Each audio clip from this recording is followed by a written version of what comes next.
Hafaday, I'm Nestor Laconta with the Pacific Daily News. Here are our top stories from the PDN Newsroom. A series of major water rate increases will be up for review by the Public Utilities Commission Tuesday night.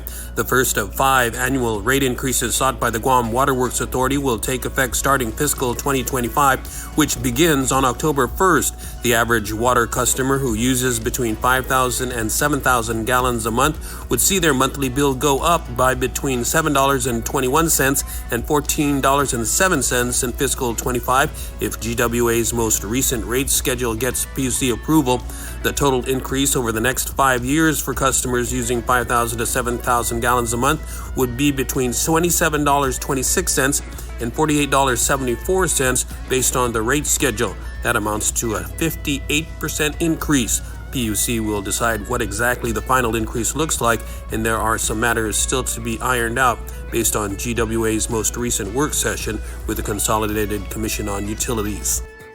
In other news, the Department of Revenue and Taxation has processed and the Department of Administration mailed checks or paid by direct deposit 441 individual tax refund payments totaling more than $1.16 million for tax year 2023 filed on or before September 1st, 2024. That's according to DRT.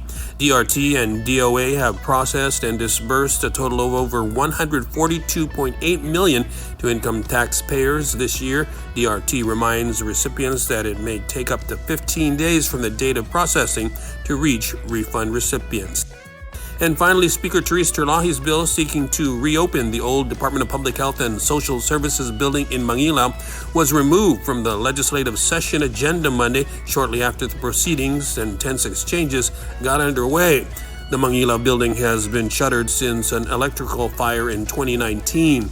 Monday's session began with a tense opening exchange between Terlahi and Vice Speaker Tina Muñoz-Barnes, who not only had a competing measure to reopen the Mangilao facility, but was also the one who made the motion to remove the Speaker's Bill 22237 from the agenda.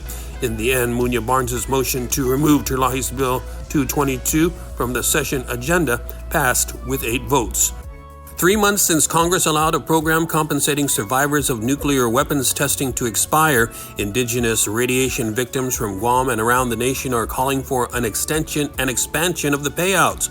Over 50 tribal members from the Navajo, Laguna, Pueblo, Acoma Pueblo, and Hopi tribes are headed to the U.S. Capitol this week to push the issue. That's according to Robert Celestial, president of Guam's Pacific Association of Radiation Survivors, or PARS. Though PARS members won't be able to make the trip to the other side of the globe this time, they will be joining in a prayer vigil Tuesday while their counterparts are in Washington, D.C., Celestial said. Delegate James Moylan this week is working on negotiations between House leadership and the Senate to get some extension to the program back on the table. That's according to Moylan's Chief of Staff, Bobby Shringy. In other news, the Supreme Court of Guam has vacated an injunction that barred the Guam Department of Education from awarding GTA Teleguam a contract for phone and data services. Despite winning 2021 bids to provide phone and data systems to the school district, GTA was unable to carry out the contract for over a year after competitor Pacific Data Systems, or PDS, took GDOE to court, according to a release from the Supreme Court. Justices decided unanimously to dismiss the complaint that PDS filed and sent the case back to the Superior Court of Guam for further proceedings, according to an opinion filed Monday morning. And finally, senators will be taking up a bill seeking to authorize the Chamorro Land Trust Commission to amend a lease with the operators of the Guam International Country Club and allow the golf course to be converted into a solar farm. This was after Senator Joe San Augustine's Bill 17937 was added to the September session agenda Monday afternoon.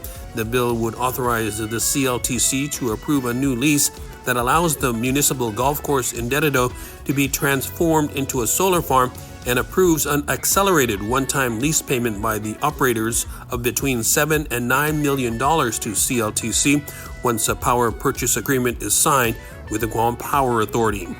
For more of these stories, go to GuamPDN.com and follow us on social media.